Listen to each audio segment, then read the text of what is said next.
안녕하세요. 황상민의 심리상담소 황상민TV 시작했습니다. 박사님, 네, 네, 새해 벽두부터 네. 정인이 관련된 굉장히 가슴 아픈 사건이 일어나지 않았습니까? 부모로부터 오랫동안 학대를 받으신 분인데요. 네. 그분이 그래서 죽지는 않고 살아남은 분인가요? 본인이 살아남은 정인이라고 자칭을 하시면서 이런 어떤 분이 사연을 사연을 보내주셨습니다. 자, 네. 2015년 7월 13일 첫 방송을 시작한 황심소, 2021년 신축년, 올해로 5살이 넘었어요. 새해 황심소가 소원하는 10만 구독자 목표보다 훨씬 더 많은 이들이 이 방송을 접하고 공감하게 되는 진정 기쁜 새해 되시길 응원합니다. 감사하고 축복하는 마음으로 글을 이어가고 싶지만 실상 제가 발 딛고 서 있는 대한민국의 2021년을 신문 일면을 통해 확인할 때면 방사능 낙진처럼 끝을 알 수 없게 쏟아지는 희뿌연 폭설 마냥 심란한 사건, 사고 소식으로 벌써부터 너저분해지는 듯합니다. 특히 입양아 학대 사건과 관련된 정의나 미안의 캠페인 기사에 전문가임내 하시는 분들의 뻔하고도 쓸모없는 말씀으로 낭비된 신문들을 보다 결국 이렇게 황심소에 사연을 보냅니다. 그것은 제가 날마다 아이들과 부모님들을 만나는 현지 의사이기도 하고요. 그리고 저는 이 땅의 많은 정인이들 중 운 좋게, 아니 독하게 살아남은 한 명이기도 해서요. 부모로부터 학대를 받았는데 지금 의사가 되셨으면 이분 성공하셨네요. 네. 와, 어떻게 살아남았지? 정의나 미안해라는 문장에 이제는 캠페인까지 따라붙은 정의나 미안해 캠페인, 많은 분들이 방송에서 SNS에서 정인이를 기억해서 또 다른 정인이가 생기지 않도록 하겠다며 울먹거리며 말합니다. 연예인, 정치인들까지 다 나섰습니다. 그래요, 참 착한 분들이시네요 라며 생각을 하긴 합니다. 공감이니 인간성이니 하는 단어들이 세트로 떠다닙니다. 그런데요, 이분들께 분명히 답할 수 있는 건 미안해라는 말은 결코 아니라는 겁니다. 왜냐고요? 그렇죠. 사실 미안해라고 하는 것 자체가 조금 저도 그런 이 말이 떠돌아보면서 각각의 사람들이 뭔가 죄책감을 느끼고 여기에 공감해야 되고 책임감은 지고 싶은데 내가 그 책임감을 다지기는 그렇고 내가 어떤 놈을 두들겨 팹으로써 이 죄책감을 덜 수 있을까 그런 마음은 아닌가 생각을 했는데 이분도 그와 비슷한 생각을 했을까요? 저의 경우를 이야기해야겠군요. 부모와의 3년이 넘는 재판 과정을 거쳐 이제 대법원 사건 기록으로 남아있답니다. 어린 저를 가두고 굶기고 욕하고 때리고 잠을 못 자게 하고 추위에 떨게 하고 일을 시키고 학교에 못 가게 하고 거짓말을 가르쳤던 부모, 그들은 대형 교회 권사님과 장로님이셨습니다. 이거 완전히 목사가 아동 신도들을 감금해가지고 학교도 안 보내고 어떻게 괴롭히고, 했다 해는 그거하고 비슷한 것 같은데? 이렇게 종교적인 신앙이 깊으신 분들은 우리가 원래 다 착하다고 생각하잖아요. 아예 전체적으로는.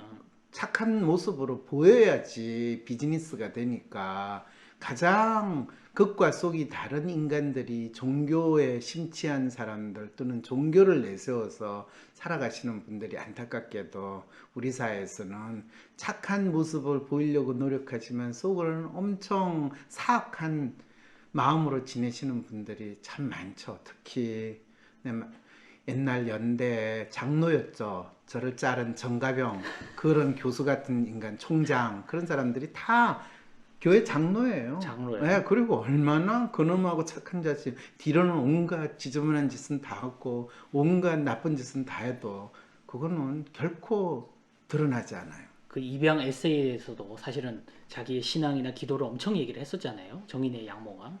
그거야 그런 것처럼 참. 그 부모는 성인이 된 후 제가 의사가 된 뒤에도 저를 현금 자동 인출기로 대했습니다. 여전한 폭언, 폭행, 갈취와 살해 협박까지 지속적으로 했어요. 그들은 남들이 부러워하는 재력가였습니다. 아니 이렇게 돈이 많으신 분들을 왜 자기 자녀들을 현금 인출기로 생각하고 돈을 뺏으려고 하는 거죠? 그래서 돈이 많이 돼 있잖아요.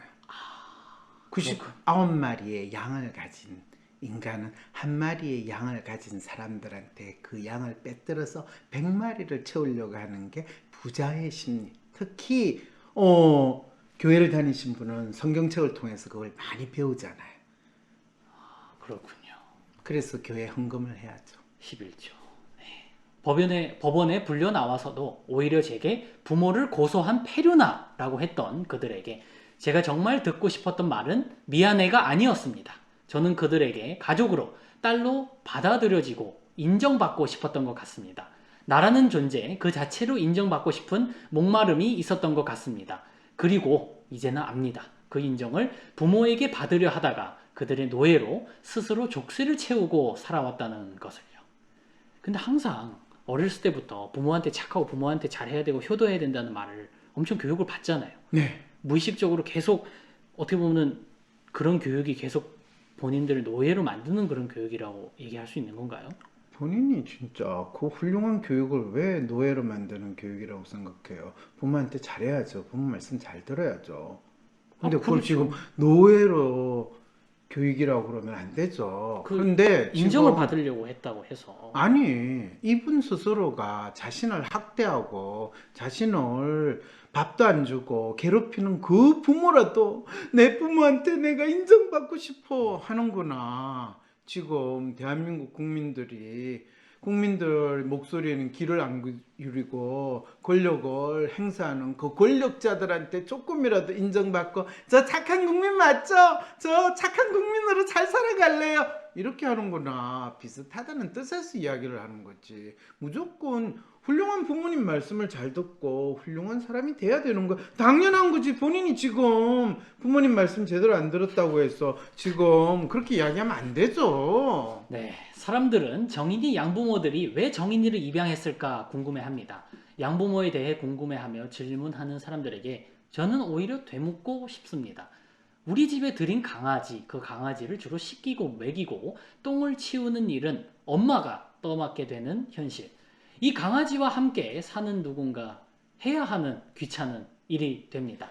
어머니라서가 아니라 애완견 주인이기에 사람들은 양부모들을 검찰과 재판부가 살인죄로 처벌하라 진정서를 수백 통 넣고 있습니다. 양심으로 판단하시는 담당 재판부는 목을 꼿꼿이 쳐들고서 공명정대한 자신들의 재판 결과에 영향 줄 수 있어 진정서를 보지 않겠다고 했다죠. 왜 안 봐요? 볼 수도 있는 거 아니에요? 이렇게 공명정대한 재판 결과에 영향을 진정서를 읽고 내가 헷갈리면 내 양심이 4심이 되고 8심이 되고 16심이 되면 내 마음이 쪼가려지면 나는 스키조프레니아 정신분열증 상황이 될 것 같아서 읽을 수 없다. 이 이야기를 했는데 지금 이 근엄하신 재판관의 지금 판단에 지금 제가 존엄을가 해친 거군요. 그럼요. 큰일 날 뻔했습니다. 그런데요, 재밌게도 정인이 사건 담당 검사도 진정서를 냈다 해요. 그럼요. 판사가 진정서를 안 보겠다니까 검사는 더욱더 진정서라도 내야지. 본인이 지금 하고 있는 쪽팔리는 법 집행이 얼마나 본인 양심의 가책에서 조금 벗어날 수 있겠어요. 그럼 그 구형을 잘 하든 법 절차를 잘하면 되지 진정서는 왜 써요? 본인이 내리는 법 구형이 별로 본인도 마음에 안 들고 의미가 없다니요. 지금 대한민국 권력을 대변하는 검사의 구형을 지금 의미가 없다니. 검사들이 대변 같아서 말이죠. 정말 제2의 정인이를 맡겠다면 자기 자리에서 검사나 할 일이나 충실하면 될 텐데 검사답게 잔머리는 발달해서 진정서가 제대로 된 해결이 아닌 책임 회피용 면죄부였다는 걸 저는 착한 편이라고 외치는 착한 척 코스프레라는 걸 눈치챘구나 싶었습니다. 이런 재판부와 검사에게 양부모의 처벌을 맡기는 진정서를 쓰는 것이 정말 제2, 제3의 정인이를 막을 수 있다고요? 씁쓸함을 억누르며 다시 묻게 됩니다. 참고로 제 부모 대법원에서 형을 확정된 뒤 자신을 돌아보며 뭔가 깨닫고 배웠을까요? 어머니는 주위 사람들에게 제 험담을 만들어 퍼뜨리며 불꽃 같은 창작열을 수년째 불태우시고요. 그 죽이려니 말이야. 어디서 이 부모 고마운 걸 모르고 지가 의사가 되고 돈을 번다고 해서 지 잘 먹고 잘 살라고 이 부모들한테 돈도 안 주고 그래서 니 이제 그동안 먹고 입혔던 거 갚아라고 그랬더니 이 저 나쁜 넥섹스 같은 년이 말이야 우리를 학대했다고 지금 허위 고소 고발을 해가지고 우리가 이렇게 수모를 당하고 그래서 나는 왜 이렇게 자식복이 없을까 이런 한탄을 하지 않았을까요? 뻔하죠. 상당히 뻔하죠. 리얼하죠. 굉장히 리얼했습니다. 굉장히 네. 리얼했습니다. 아버지는 재판 몇 달 뒤 시칼을 들고 찾아와 또다시 돈을 요구하며 여전한 체력을 과시하셨습니다. 이야 대단한 집안이네요. 그러면 재판이나 벌을 정하고 죄를 준다고 해서 이 사람이 바뀌지 않는다는 거예요. 당연하죠. 그거는 그냥 요식행위. 아니 그러면은 왜 재판을 하고 왜 법이라는 게 존재하는 걸까요? 그 사람들도 세금 걷어가지고 본인들이 뭘 하는 척 해야죠. 권력이라는 게 행세되는 가장 중요한 게 재판하고 법을 내세우는 거거든요. 그게 관련된 사람들을 뭐 제대로 정의를 실현한다. 정의 실현하죠, 그죠? 정의사회 구현. 그렇죠. 독재자들이 항상 정의를 내세우고 전두환 찌질한 씨, 인간들이 그렇죠. 그러니까 정의를 실현하잖아요. 권력을 내세우는 걸 멋있게 포장하기 위해서 법 운운하고 재판을 운운하죠. 그래서 법 질서에 따라야 됩니다. 이렇게 이야기하는 거잖아요. 사람들은 정인이의 양부모뿐만이 아니라 이 사건과 관련된 양천경찰서 경찰 등 아동보호기관 담당자들, 검진 의사까지 처벌하라 목소리를 높이고 있습니다. 그런데 만일 정인이가 살아남아 있다면 이렇게 다시 질문할 듯 합니다. 관련자들을 처벌하는 것, 평소에 감시, 감찰을 잘하는 것과 정말로 또 다른 정인이를 막는 것이 도대체 무슨 상관이 있는 겁니까? 오히려 정인이 건으로 인정받은 검찰과 경찰의 감시, 관찰, 처벌이 엉뚱한 우리들의 목을 조여와 서로 감시하고 고발하게 만들어 더욱 노예로 살게 만드는 경찰 국가 체제를 강화시키는데 악용될 거라 예상됩니다. 이번 진짜 핵심을 깨뜨려 봤네요. 이러면서 지금 경찰청에서 난리 신났어요. 안 그래도 수사권 조정해가지고 본인들이 수사본부 만들고 수사 그리고 기소권까지 가지려고 기소권은 아니구나. 어쨌든 본인들이 수사해가지고 이거 기사할 필요 없어 딱 하는 종결권을 가지는 이 상황이 됐으니까 경찰은 이런 일이 더 많이 생겨야지. 우리가 권한이 충분히 있지 않았어. 이제는 검찰이 가진 기소권까지도 우리가 가질 수 있게 해주면 이거는 즉각 다 처리를 할 텐데 이렇게 이야기하는데 지금 실제로 권한이 없어서 경찰관들이 이렇게밖에 못했다는 그럼요. 얘기를 하거든요. 근데 어느 동네에는 경찰이 이 검은빵을 털었다고 맞아요. 기사에 도둑질했다고. 그러니까 이제 뭐 경찰이 그동안에는 이런 도둑질하는 수준인데 이제는 검찰처럼 마피아 수준으로 우리는 이 나라에서 권력을 행사하겠다. 크게 한 건 하겠다. 크게 한 건이 아니라 몇 건 계속. 건수가 중요한 게 아니라니까요. 이 사람이 지금 잔챙일이 아니라 큰 거를 해먹겠다. 원래 대한민국 경찰은 이 이승만 정권 때까지 검찰보다 더 큰 힘을 가지는 권력 조직이었어요. 이승만 정권 때까지만 하더라도 검찰은 지금과 같은 권력 조직이 안 됐어요. 근데 박정희 정권을 지나면서 독재 권력의 하수인으로 경찰보다 더 높은 권력 조직이 된 게 그 변화가 된 거거든요. 뭐 그때 그 명분이 경찰이 너무 방대하니까 경찰을 좀 잡으려고 검찰을 크게 키운다 뭐 이런 얘기도 있었거든요. 그렇죠. 그러니까 어쨌든 간에 지금 권력기관들이 신났어요. 지금 정인이 맞겠다. 그리고 정치인권도 정의나 미안해 이렇게 노는 쇼를 하고 있는 거죠. 그래서 사연을 쓰신 분이 정인이의 감정에 대입해서 왜 저의 아픔이 경찰, 검찰, 국가 권력의 노예가 되는 일에 이용당해야 하는가요? 야, 이런 질문을 던지는 분은 진짜 핵심을 제대로 알고 있네요. 왜냐하면 지금 이 난리치는 거는 제2의 정인이 일이 일어나지 않는 거하고 아무 관계없이 지금 권력을 추구하는 인간들이 선거 때는 선거를 통해 가지고 권력을 얻는데 평소엔 이 권력을 얻을 만한 건수가 없으면 그렇죠. 이런 사건을 가지고 권력을 챙기는데 아주 잘하고 있다는 것을 정확하게 깨뜨려 보셨네요. 마녀 사냥을 즐기는 대중 권력, 그들의 사냥감이 되고 싶지도 않습니다. 지금 제가 바라는 건 머리뼈가 깨지고 갈비뼈가 부러지고 몸에 불이 지져지고 정신을 잃을 때까지 두들겨 맞았던 나도 밥을 먹는 게 아깝지 않는 한 사람, 과거에 발목 잡히지 않고 제가 하는 일을 통해 이 사회에 중요한 가치를 만들고 키워가는 살아있는 한 사람입니다. 이고 싶을 뿐입니다. 저의 경우에도 마찬가지입니다. 만일 제 부모들이 벌금이 아닌 더 가중한 벌을 받았다면 정말 제가 좋을까요? 제 대답은 저는 제 꿈을 현실로 만들기에도 바빠요. 무가치한 일에 귀한 시간을 낭비하고 싶진 않습니다. 입니다. 제 부모, 그들 또한 불쌍하고 미성숙한 노예들이었음을 저는 이미 알고 있습니다.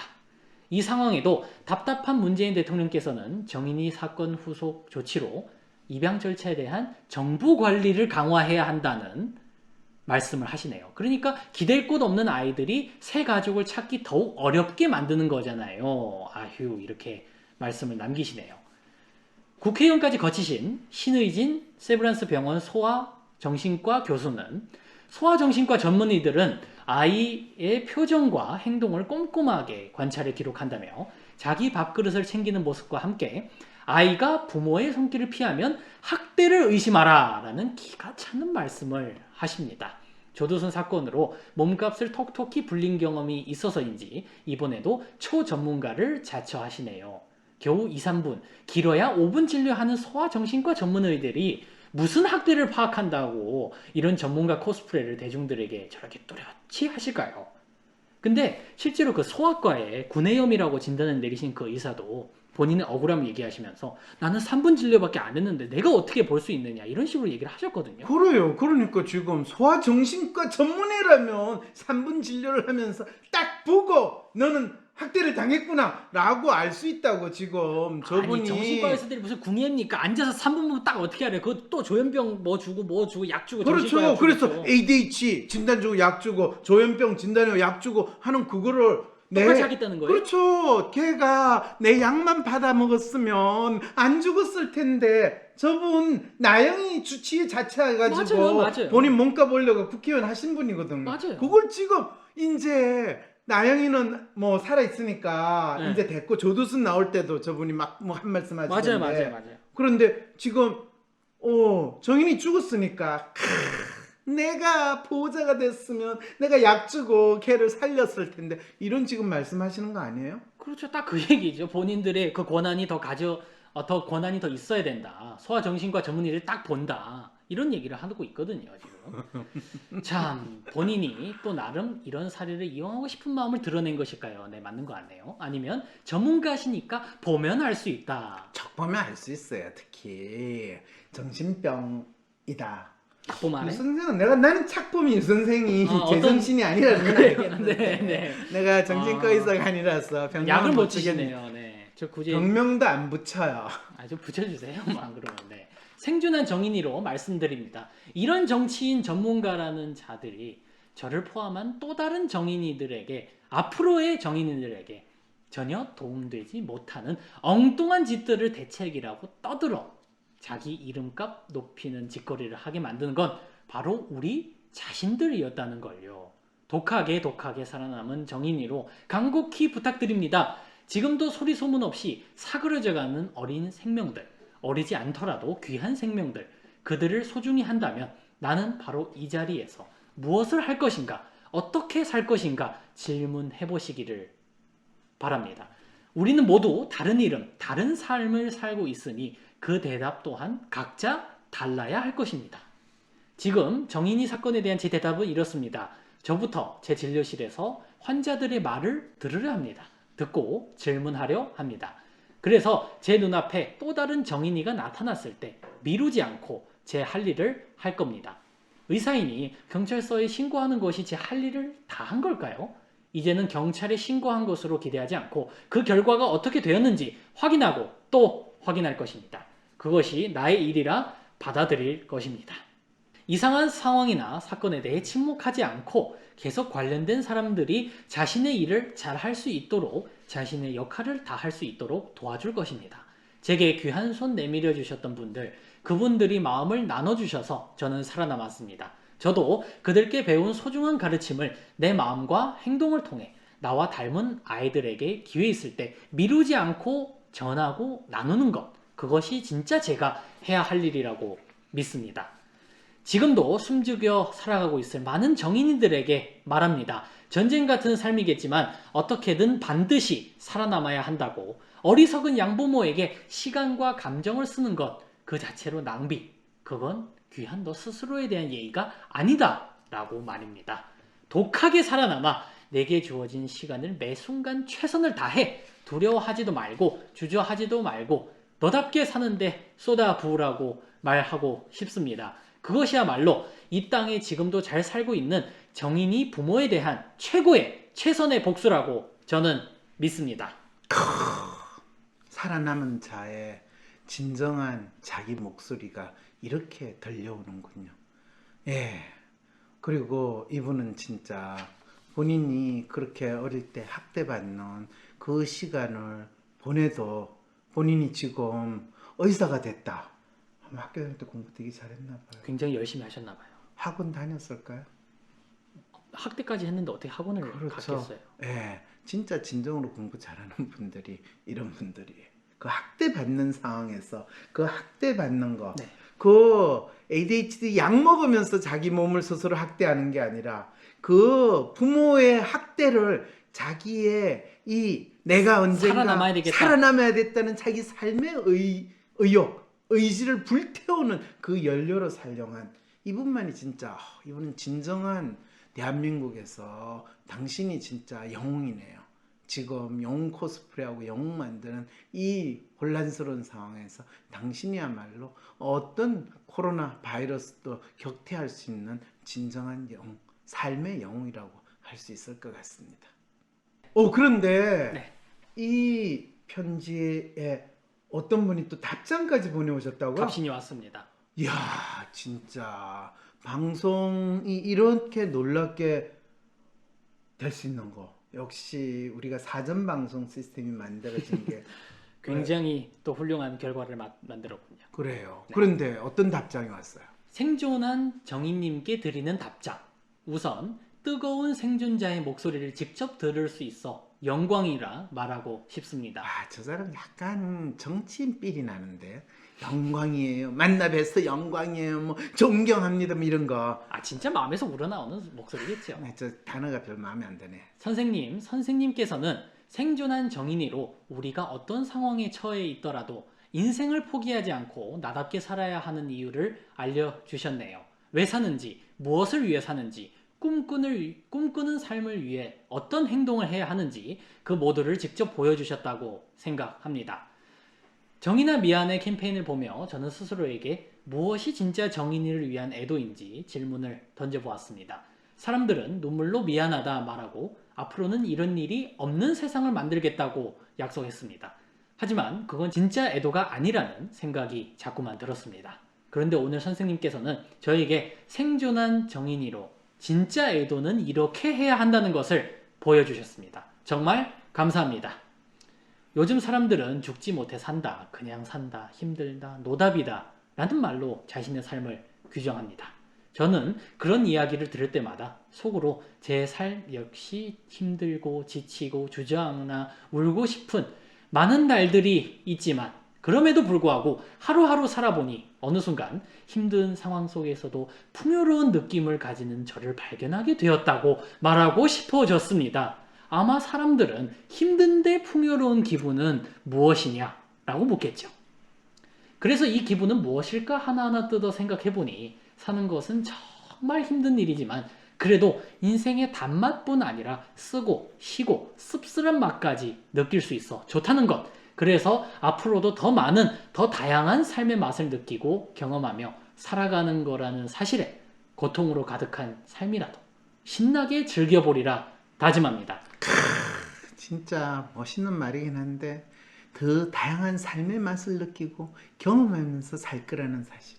그게 고통으로 가득한 삶이라도 이분 상당히 자학 정세가 심하신 분이라는 생각이 드는데 그래도 죽지 않고 살겠다. 그 고통도 승화시키겠다는 거죠. 성화가 무슨 뜻인지는 아세요? 네? 성화가 무슨 뜻인지는 안 아세요? 좋은 것도 좋게 받아들이겠다는 거죠. 그런가요? 네. 네. 선생님, 마지막으로 다시 한번 감사 인사 전합니다. 오늘 저는 생존한 정인님의 뜨거운 목소리와 열정 덕분에 고통스러운 삶에도 힘든 시간에도 깃드는 풍요로움을 다시 한번 느낍니다. 정말 정말 감사합니다. 그렇죠. 그래서 사실은 정인아 미안해 이러면서 값싼 본인의 죄책감과 동정심을 그냥 발휘함으로써 자신이 해야 될 거를 다 했다라고 털어버리고 넘어가시는 분들이 제2, 제3의 정인이를 만드는 토양이 된다라는 사실을 만일 조금이라도 안다면 정인아 미안해 이 캠페인하고 진정서 쓰는 게 얼마나 웃기는 상황이 되어버릴지 상상이 가능할까요? 제가 이 이야기를 하면 정인아 미안해 캠페인하고 진정서 넣고 하는 분들이 거의 저를 죽이겠다고 또 욕을 하겠죠. 네가 정인이를 학대한 놈들하고 무슨 차이가 있냐 뭐 이런 소리도 하겠죠. 그죠? 그분들의 분노가 이미 너무 치몰 쳐올라서 네. 네. 그래서 내 혼자만 그 황 박사님 혼자만 가고 본인은 그냥 끌려 나왔기 때문에 아무 책임 없어요. 지금 그 이야기 하려고 지금 본인이 아니요. 진짜 지금 다 대응하는 공동 게 그 모양이죠. 아니 공동 책임이지 뭐. 뭘 공동 책임이에요. 네. 저 잡아오라 제가 그래요. 그럼 잡아갈게 그러면. 뭘 잡아가요. 잡아가기는. 매장시키라 그러세요 그러면. 뭘 매장시켜요. 본인은 이런 목소리가 있는 게 저희 황심소의 목적 아닙니까 박사님? 그러니까 저희가 박사님의 방송을 듣고 후원하고 구독하고 빨리 이 영상 많은 분들에게 보내주십시오. 구독자 늘려주십시오. 10만 만들어주십시오. 이런 얘기를 하고 싶은 거 아닙니까? 진짜 그렇게 하시지 않고 아이고 엎드려 절받기가 이런 겁니다. 여러분. 네. 네, 어쨌든 간에 우리가 지금 권력을 가진 인간들, 여론을 만들고 자기들 필요에 의해서 마음대로 조작하는 인간들, 그런 인간들의 알량하고 값싼 정인아 미안해 라는 캠페인이나 진정서 써기 같은 그런 거에 현혹되지 마시고 진정으로 이 정인이 사건이 우리에게 어떤 의미를 던져주고 진짜 이 제2의 제3의 정인이가 일어나지 않기 위해서 우리는 어떻게 해야 되는지 좀 더 이 사건에 대해서 더 잘 알 필요가 있을 듯 합니다.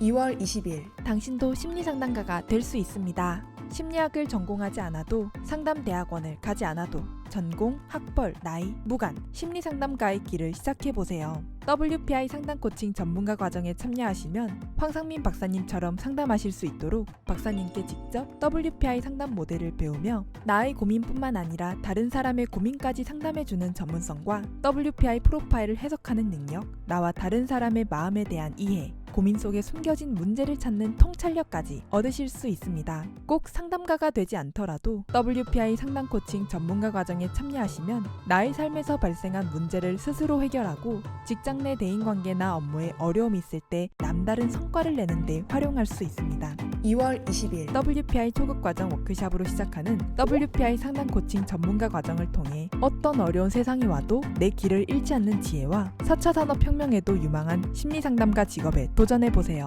유튜브에 WPI 상담 코칭 전문가 과정을 검색해보세요. 신청 문의는 위즈덤센터.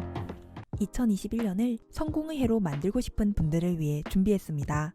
코로나로 폭망한 2020년은 보내고 2021년 인생의 성공을 만들고 싶다면 2021년 성공 프로젝트 캠프에서 황상민 박사님과 함께 개별 맞춤 새해 목표를 설정하고 실천 방안도 얻어가세요.